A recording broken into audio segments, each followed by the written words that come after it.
What is going on, everybody? Welcome to a Bring the Thunder podcast playoff series preview, I guess. OKC taking on the Memphis Grizzlies in round one here. The Grizzlies pretty much dominated the Mavs the other night in their play-in game, and they've looked good. They look good against the Warriors, came up short, and they look damn good against the Mavericks. So, game one tomorrow at noon Central. Let's just get right into this. Guys, I think it's going to be a murder scene tomorrow. We dominated them all season long, 4-0. Ja did nothing against us. I'll let Satbeer get into that later. I think tomorrow is pretty much – I think the game plan for tomorrow is to come out strong. We've been off a little while. Our stars have been resting, and Memphis is probably a bit hot because they've been playing the last couple of days. So come out strong. Win the first half, and then absolutely dominate the second half. That's what I'm looking for. For sure. We get into some matchups, I guess. Who's going to guard Shea? Or who's going to try and guard Shea? Pippen or Bane, probably. Probably Pippen, but he's kind of small. Pippen. They're going to need to save Bane's energy because they're going to need him offensively with our defense. Yeah, that's fair. I'll probably be predicting that Bane's going to be their most consistent offensive, productive starter. Absolutely. And he's kind of looked like that in the past 2 games and just in the past probably like 10 games for them in general. Like Ja hasn't been stepping up to his regular self, and it's been mainly Bane that's kind of – there's like a joke going around where people are saying Bane's the best player on the team and Ja's second best. So I'm kind of excited to see how that works out for this series. Like if we actually see Ja show up or if that trend kind of continues. Yeah.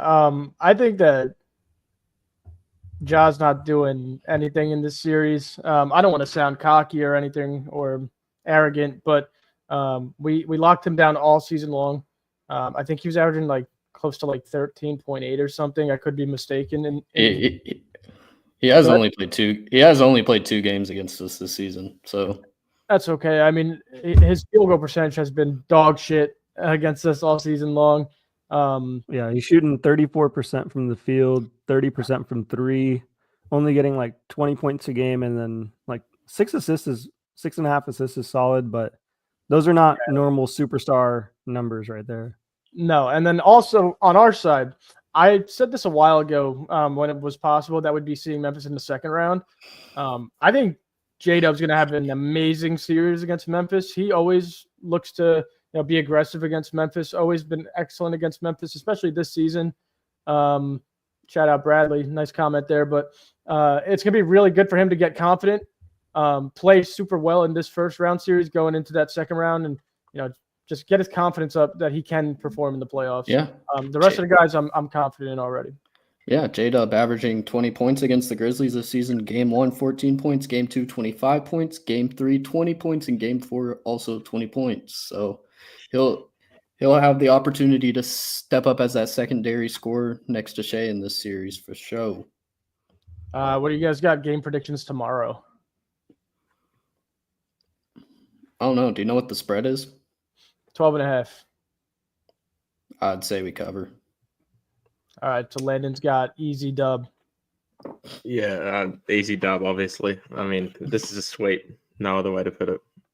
I mean, they don't have the size. I saw a comment saying something about their size will be an issue for OKC, but our size is going to be an issue for them because our size doesn't – their size doesn't move like our size. Like, you got Zach Edey, who moves like it hurts, but then you got Hartenstein.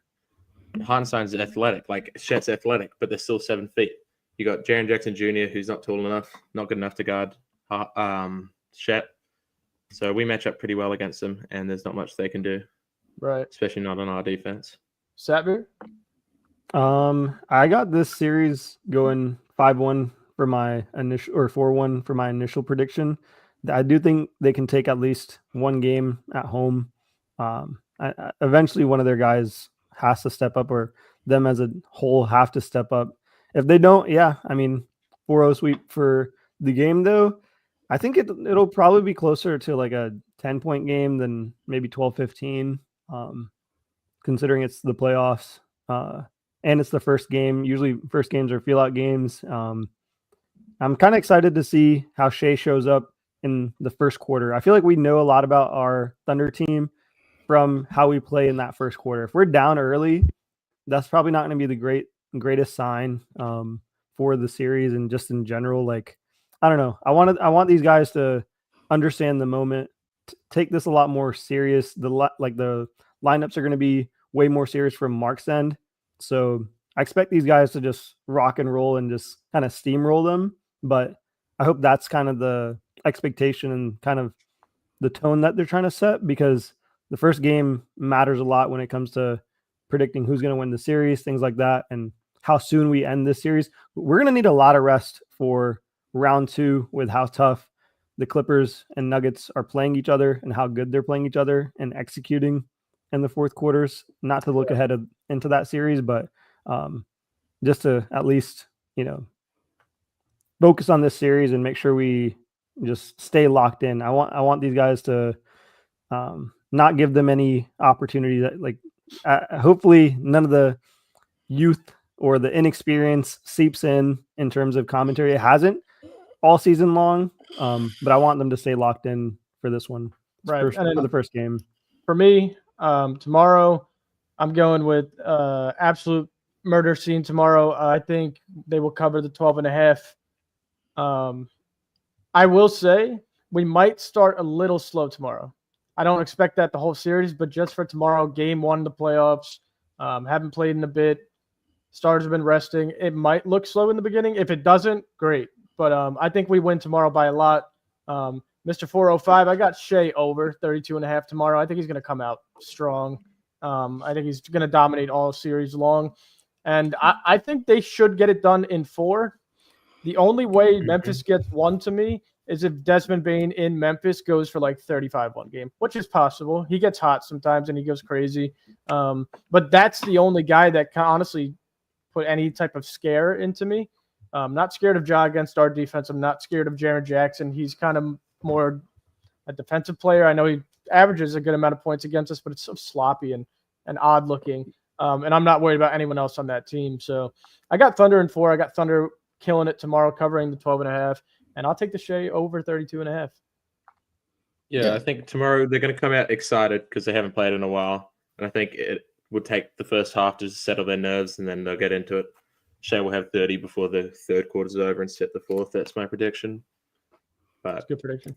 I do want to say Bane, the last time Bane played the Thunder, he put up an absolute stinker. He played 32 minutes and only put up 3 points, and he shot 1 for 9 from 3. Who was that? The Chamber. Bane. Oh, Bane. Yeah. Yeah. Yeah, I actually think, go ahead. He only averages 15 against us on the season, so his scoring hasn't really been a problem against us. Yeah, I actually think when we did our game recaps against Memphis along the season, I was like, I'm surprised Bane didn't do a little bit more. But that just speaks volumes to Kaysen and Caruso and Lou and Dub. I want to see any way Memphis could take a game, to be honest. Yeah, I wanted to summarize our 4 games that we had. The first one was December 29th. We beat them 130 to 106. She had 35, 7, and 6 in that one. Tons of turnovers by Memphis. In game 2 on February 8th, it was 125, 112 for the Thunder. She had 32. Wiggins at 26 and 11. J-Dub at 25 in that one. Tons of offensive boards, and Morant really wasn't a factor in that game. Game 3, Shea had 41 points. J-Dub had 20. We won 120 to 103 on March 5th, and they had 15 turnovers in that and shot only 40% from the field. And then in game 4, March 27th, which was the last matchup that we had, which we won 125 to 104, J-Dub had 20, returned from injury, and then Shea had 37. So, I mean, overall, the theme has been great defense, a 4-0 sweep by the Thunder. We've won on average by 17.8 points per game. Shea averaging about 36 points per game in the regular season in a 4-0 sweep. So, I mean, the emphasis has been on the defense, and we have seen the defense kind of relax kind of over the second half of the season. So I'm hoping that's where the key is in stopping these guys, because we dominated kind of key points in all those games. Third and fourth quarters, we locked in defensively and blew up the leads, and hopefully we can do that. And they also didn't have Morant in the first two games, so it's also hard to judge a 4-0 sweep in the regular season, whereas they have him for the full series this time around and healthy. I'll get to some of these YouTube comments here. Tyler, I like this comment here. Who needs to step up this series, guys, for OKC? I'm gonna stick with Chet, just from the recent play. Like, I want him to just step up offensively, like insert himself like he has been. He's figured out kind of the space that he needs to operate in the mid range, and just off the catch where a lot of people are closing out really fast and hard on him, because we have that set play where he kind of trails with J-Dub or Shea as the screener on the offside, and he can easily get a bunch of 2-pointers and a lot of fouls. That's where his key is. If he can get to the free throw line and be that third or second player next to Shea getting to the free throw line, we can easily blow out teams. Like, at that point, if Chet's doing something like that, these are 25 plus blowouts very, very easily. So that's the key for me. Yep. If you want my real answer, it's really the whole bench. Memphis has one of the weaker benches in the Western Conference, so just for the Thunder bench to step up and score points when some of the starters are off the floor, that would be huge and really swing this series in our favor. Jack, you made a face. What do you got to say? I wouldn't say Memphis has one of the weaker benches. I think they're probably one of the deepest teams aside from us and a couple others. But that's my personal opinion. I guess we disagree. I beg to disagree. There's no one on their bench that worries me. I'm putting a curse upon us, but Jack, who do you think needs to step up for us? I think it's got to be J-Dub. I think last year he was meant to be the 2 option, and he just wasn't that in the Mavs series. So hopefully he can come out and show that he's the real 2 option and get some buckets when Shea's not good. Jack, against the Mavericks, there are only 2 bench players with double-digit minutes, Santi Aldama and John Concar. Like, am I really supposed to be worried about John Concar? They also had their rookie go down, Wells, who's a solid player. Jalen Wells, Gigi Jackson's also out. Yeah. Wells missing is pretty huge for them from like a bench unit perspective. He's solid on defense. Like, he's not someone that you can just ignore. He would have been and very he can score a lot for them stopping Shea. That's a big hit for their defense. Brandon Clark's also out. So Clark, Gigi Jackson, and Jalen Wells. Fully. I wasn't talking fully healthy. Their bench is not bad at all, but with definitely. For me, I already mentioned the guy's name. I think J-Dub has to step up. One, because I don't want to lose more than 1 game this series, which if he does step up and plays like J-Dub, we probably won't win. We probably won't lose any, if one. And then another player I'd like to step up, because I know J-Dub's kind of like an easy answer there, is I want Aaron Wiggins to look good. I want Aaron Wiggins to look solid this whole series, so he earns second-round minutes. And I want him to be one of our better scorers like he's been all season long. Another question from Tyler here. This is a really good question as well. I want to start this one off here just because, Tyler, I'm going to tell you who's going to disappear, and it's a funny answer because, funny enough, it's going to be Ja Morant. It's going to be nobody from OKC. Ja Morant's going to be very quiet this series like he was in the regular season against us. The only way he's going to make noise is if he gets ejected because he's frustrated because he's shooting 2 for 13. It's going to be rough for him. If he does have 1 game, good for him, but he will be very quiet. I'll give you an honest Thunder fan answer. It's just one thing about his game. Dort's obviously going to bring the defensive intensity, but his 3-point shooting has proven to be streaky at times this season.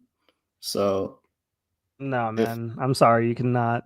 I'm not going to let Lou Dort thrives in the playoffs, bro. He thrives in the playoffs. No. I'm not even going to let it's not even about him thriving in the playoffs and him being big game Lou Dort, but his 3-point shooting, that's like a myth. Like, he's one of the best 3-and-D shooters this season. I feel like the streakiness comment could have been cool maybe like 4 years ago, but I think that's old news. We got a big Lou Dort guy over here. He's been great from 3 this season, but it is still streaky at times. He'll miss a few and then he'll make a few, but that's fine. I mean, as long as he shoots well in this series, it's not going to be a problem.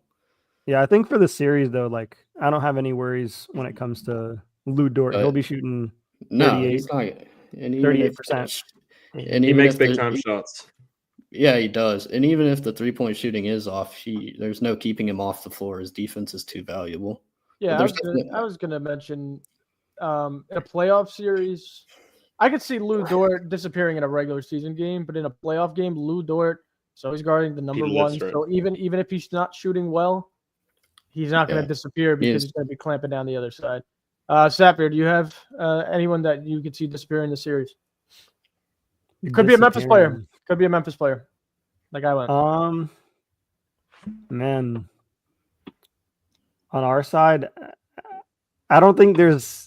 I don't know. I can't think of anyone off the top of my head, like on our side, that can possibly disappear just because of the amount of depth that we have. I guess I'll go with the same answer with Ja. Like he's probably the guy that we want to disappear, and he's probably the guy that's most likely to. Especially he kind of had an ankle injury, limited mobility, and then last game he's just not been the same guy. Like even he has a couple big dunks in games, things like that. His shooting's been abysmal. So probably that'll continue. And I was also looking at our past matchups and kind of some stats around that. We've won the past 9 games against Memphis.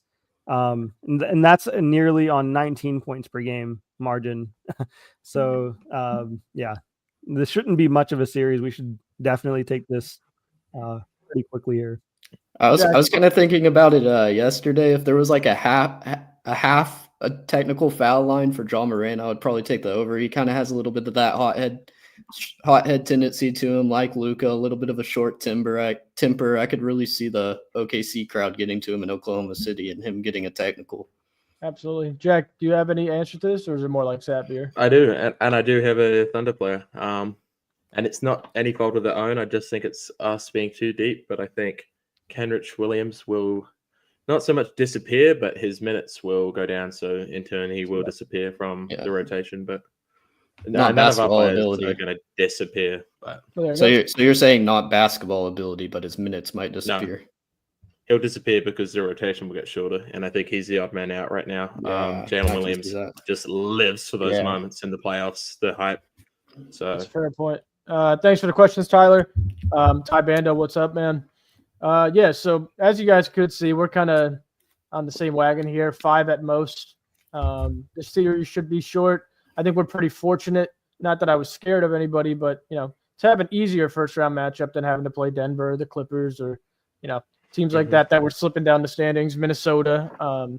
So we will, speaking of Denver, we will be seeing either Denver or the Clippers in round 2. Game 1 was today. Denver pulled it out late in overtime. But what a game, what a series this is going to shape up to be. Westbrook came up clutch for them, but can he come up clutch every game would be the question. What do you guys think? I want to go first. I thought Russell Westbrook was awesome from that corner shot that he hit, and then he had that crucial turnover. Kind of just really changed this series for them. So I predicted this on my channel to go 7, and I have the Nuggets still winning this one. I don't think the Clippers can hang, and then also in a game 7 away, I'm not trusting James Harden. Right. So. I mean, I'm kind of with you. I'm thinking Denver in 6 or 7. The Clippers bench is just miserable.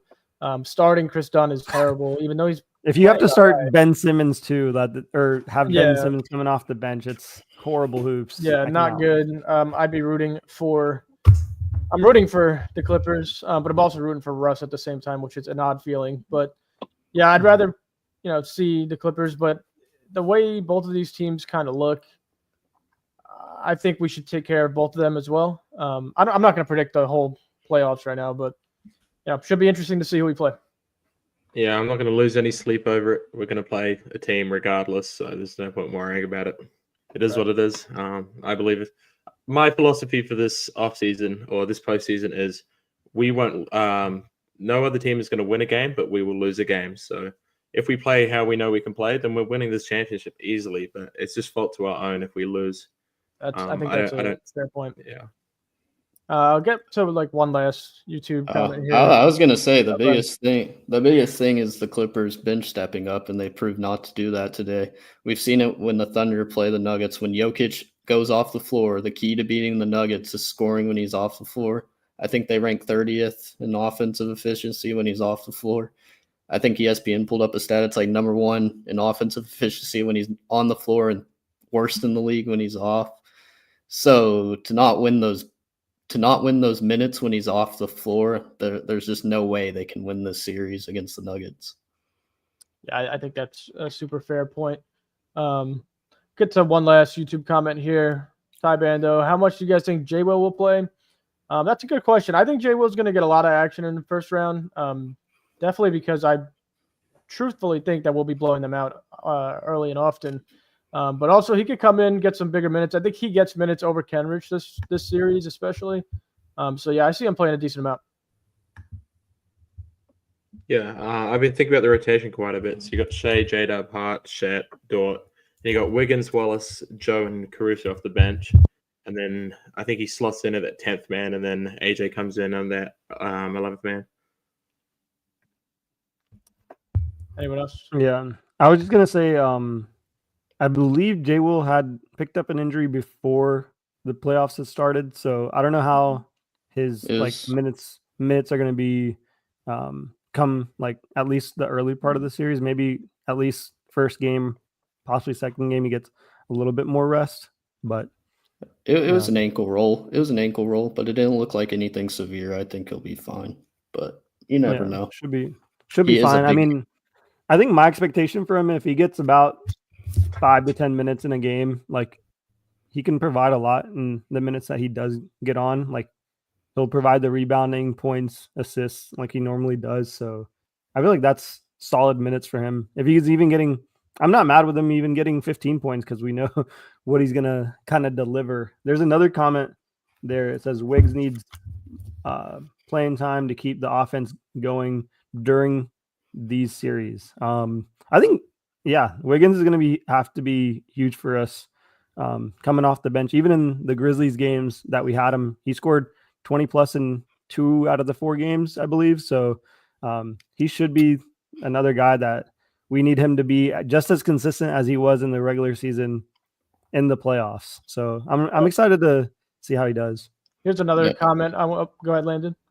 I was going to say big thing. If the Grizzlies switch into zone, him and Isaiah Joe need to be ready to fire from 3. Yes, sir. Good point. We didn't bring up Isaiah Joe. That's just even another player we have ready to roll. Ty, I'm going to answer one more question here. How would we approach a Jabin, Aldama, JJJ, and ED lineup? I think Chet will be huge while facing that lineup. Approach it the same way we did. Take away their guards completely. Score on their guards at will with ease. And just have Chet and Hartenstein on the floor. We're just better. This lineup doesn't scare anyone, I don't think so. Yeah, just be better. Just be OKC. Play like OKC, and they're going to dominate. I want to make another point here. I'm looking at the advanced stats right now, and like overall, like they're fine in terms of the Grizzlies from an offensive rating, defensive rating, net rating. Like they're middle of the pack, I guess. But the place that I'm looking at where they're struggling the most is their turnover rate. It's 24th in the league. So I think that's going to be our biggest key, is to have a lot of turnovers, because rebounding battle will probably be evened out, and everywhere else it looks like we're pretty even. The other place that I'll also mention is they're second in free throws per game. So if they have low turnovers and they start managing to get more free throws than us, that can shift maybe from a game-to-game perspective. So I do think the high focus should be on the turnover rate to kind of balance out the free throws. That's what we've done all season. And when we're not getting the turnovers that turn into points, we usually struggle a little bit early. Not that we won't win the game or anything like that, or that could be the reason, but that is something to look at if you guys are watching the game. If we're not getting the turnovers, then we'll see a little bit more of an even game. I think that's even like a sneaky reason that former coach Taylor Jenkins got fired. When they play good defensive teams, they can't but turn the ball over, and offense just looks sloppy against the Warriors. They had a lot of turnovers, and I think that was definitely part of the reason they lost that game. Well, obviously, some of it was John Morant's ankle injury, but that was also a part of the reason they lost. Turnovers, sloppy offense. That also brings me to a second point that I want to reiterate is that's why they're playing Scottie Pippen is because of the turnover rate, because they can't rely on John not to turn the ball over. So it seems like, and that's a matchup issue for them when he has to guard J-Dub or Shea. So that kind of works in our favor. The more they have to play him to keep the turnovers down, that'll probably be something that obviously their coaching staff is going to really get on them about. But when you have like Caruso, Kaysen, and Dort, like there's no chance that they're not going to be turning the ball over. We're going to force the issue there. Yeah, the exact amount was 19 turnovers for the full game against the Warriors, with 5 of those being Morant. So they better clean up the offense against Thunder team that's been known for deflections and steals this season. Yep. With that being said, thanks for everyone who commented. I think we got to most of them, if not all. So yeah, noon tomorrow Central. Game 1 in OKC against Memphis. Looking for a beatdown. And if you guys have anything else, Yeah, I got one thing. Grizzlies fumble, Apple crumble, Thunder rumble, Memphis crumble, OKC in 4. Oh boy, here we go with that nonsense. All right, guys. And like always, Thunder up, baby. Let's go.